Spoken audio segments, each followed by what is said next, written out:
Just listening to Claire and Dr. Graham and Dr. Fortuna, I think one of the key themes that seems to be coming through very powerfully is this independence and the role of independence in individuals' lives. And I've been working in healthcare for 20 years or so. And I'm working at the moment in a number of different sectors. Firstly in dementia, where the Buddi that I'm going to be talking about is very focused on.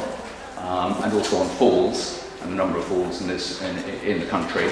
Also, I'm working with mental health care service users who have committed very grave offences in this country, and there are different trusts across the country, different hospitals, who are working very closely with them to help them in their recovery. So I'm doing a lot of work with the Maudsley at the moment in that particular sector. And then also as a company, we also work with offenders as well, focus very much on the rehabilitation of offenders, to really to break them out of the cycle of offences that they're committing. And so as a company, the whole area that we're focused on is very much improving independence for those with dementia, helping them to live at home, and also independence with mental health care service users and also offenders as well.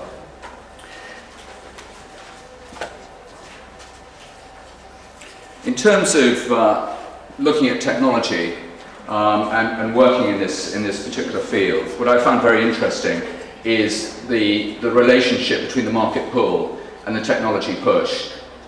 If we just focus on the right for a moment in terms of technology push, I mean, as I mentioned, we've got 40 individuals in the business. A large number of those are brilliant technologists. What they really specialise on is the way in which we can use global positioning, satellite technology, to really understand where a person is, and then be able to communicate that through the wireless networks, so we can actually get information on that. And they're particularly good at that. But at the same time, obviously, the market is very demanding, and I've put that there in terms of consumers very demanding, and we'll come on to look at what the current Buddi that we have is offering, the different features that it has.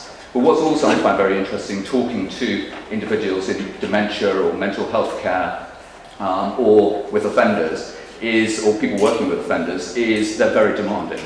You begin to work with them with a particular product, but actually they come back very quickly and asking you, well, couldn't it also do A, B, C, D, and E? So we'll come on to look at what those features are. So this relationship, I think, is absolutely crucial in terms of bringing technology to the market.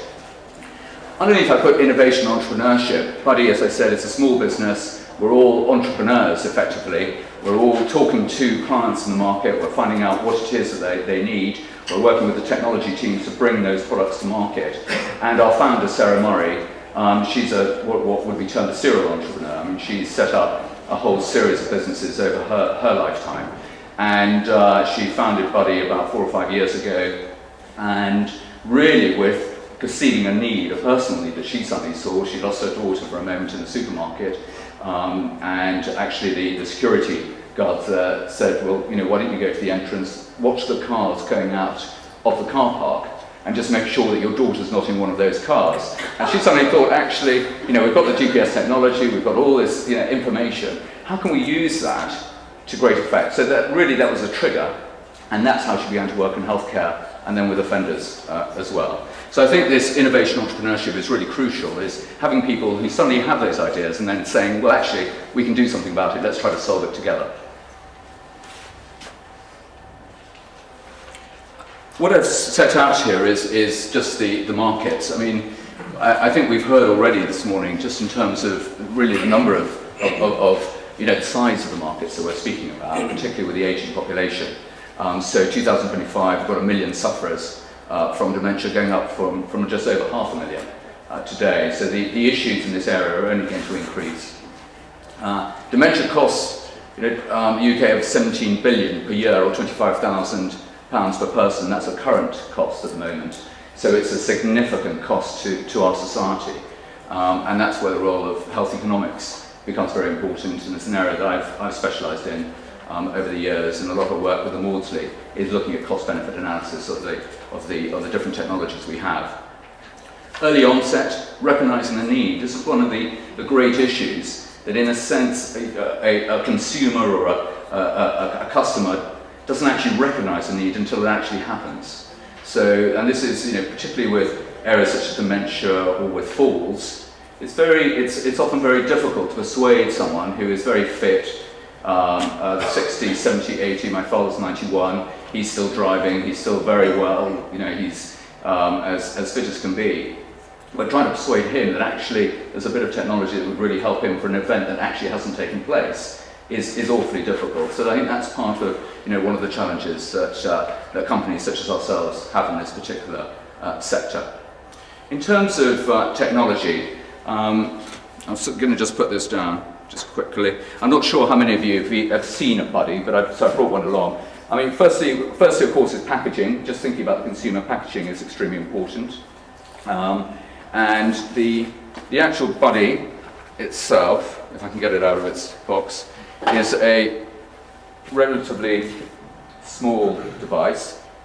And this we've had on the market now for a few years, and we're currently working on an update to this. But what we found is, because of its design, and I think design becomes absolutely crucial in this particular market, it's thinking about, rather than thinking of, and when we come to that, it's rather than thinking of the patient as a patient or a service user, it's really thinking of them as a consumer, and be able to come up with products which are beautifully designed and ones that they do actually want to wear and they don't want to leave somewhere in the house.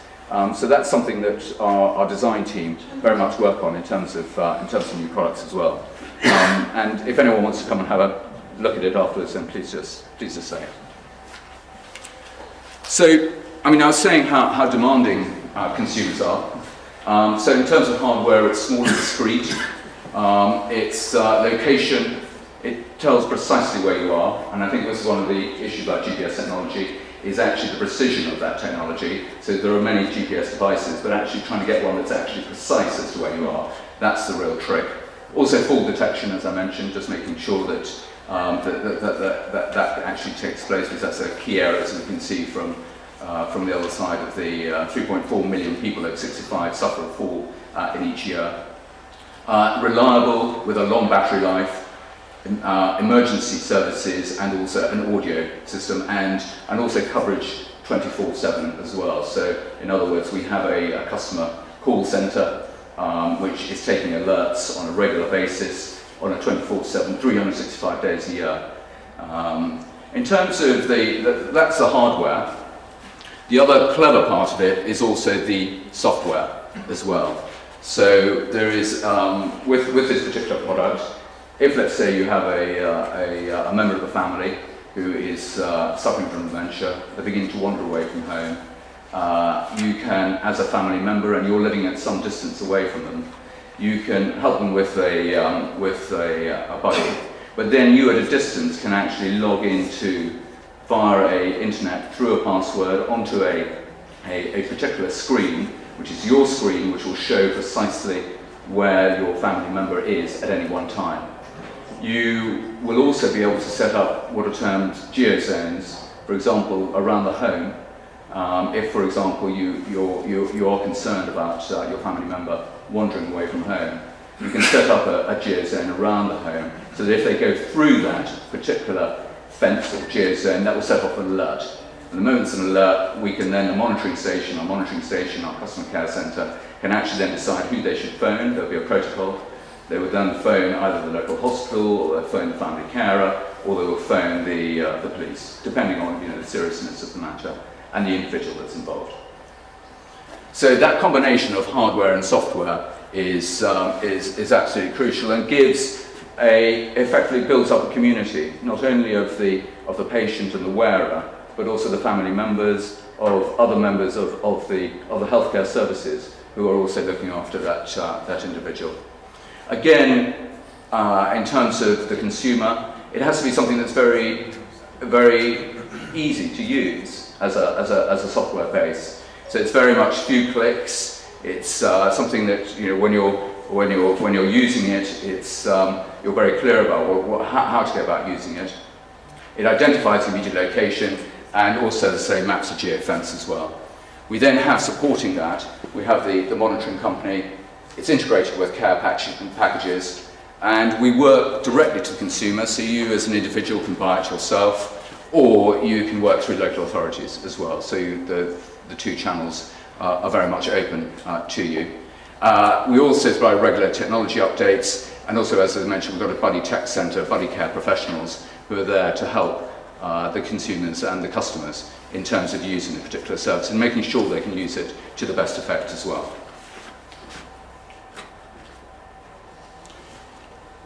Walking is a huge issue. 40% of people with dementia experience wandering. Of these, 77% will be full-time residential care, within 12 months. Those wandering are nearly 4 times more likely to be in care. Wandering causes increased stress on carers and families. I think we've all had examples within our own families of individuals who have wandered away, and it is very traumatic because often they don't know where they are, they're not properly dressed, disorientated, and so it's a very, very difficult time. And then police are called into 1 in 3 wandering incidents as well. So from a health economics point of view, one begins to see what the costs involved in terms of wandering. And therefore one can then begin to think about, well, what are the cost benefits of this type of technology as well.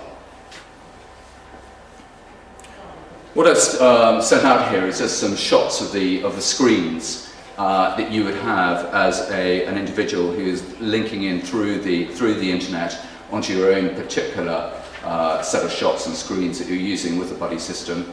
First of all, you can on the left-hand side, you can find someone, so you know exactly where they are. You can actually see the path that they've actually taken, and you can begin to think about, well, okay, what speed they are, because each of those dots, effectively the Buddi is polling at regular intervals. So the greater the distance between the actual the dots, the faster they're going. And then you can set up, as a term, a boundary around the home. You can also actually be very precise. So if you'd like your father or mother to actually walk down the street to go to the pharmacy as they always do, or go to the newspaper shop as they always do, you can set the boundaries very accurately around those particular paths, so they can continue to do that. But should they then begin to wander away and become disorientated, that will then set off an alert, and then something can be done about it. So these are the types of screens that you can use, and as I say, it's very interactive between the carer and the system, and also for the individual and for the patient themselves. So it's a very powerful bit of, well, not quite intuitive technology, but that's what I like to, the direction in which we're actually taking. I set out here two examples of individuals who are using the Buddi technology. Scott, 31, Down syndrome, lives with his parents, has a job, likes to meet his friends, but does get lost twice after going out, and his parents worried, he worried about that, and he now carries a Buddi when he's out, so that if he does begin to wander away and not sure where he is, something can be done about it. But again, going back to this point, it gives him independence, enormous amount of independence, which he's very grateful for, and which the family are grateful for as well. And his parents have set up a boundary alert, and again, you can do that yourself. I mean, that's the power of technology. When you begin to actually take control of the technology and be able to actually suit it to your needs, your specific needs for the family.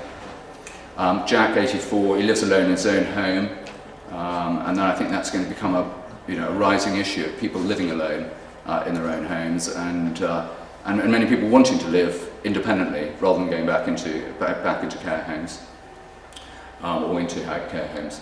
He has a number of conditions: stage dementia, asthma, angina, and epilepsy. He's very independent, cooks his own meals. Daughter lives some distance away, and often, families today are more fragmented than they were in the past.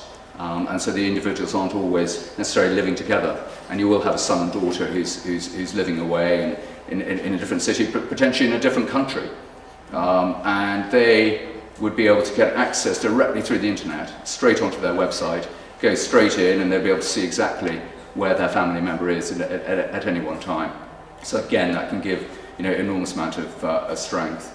And she, as it says here in the penultimate bullet point, she would telephone him and worry if he didn't answer. And now she can log in and she can see exactly where he is. So that is something that, again, where the technology is very much assisting families and also assisting the individuals who are suffering from ailments such as dementia.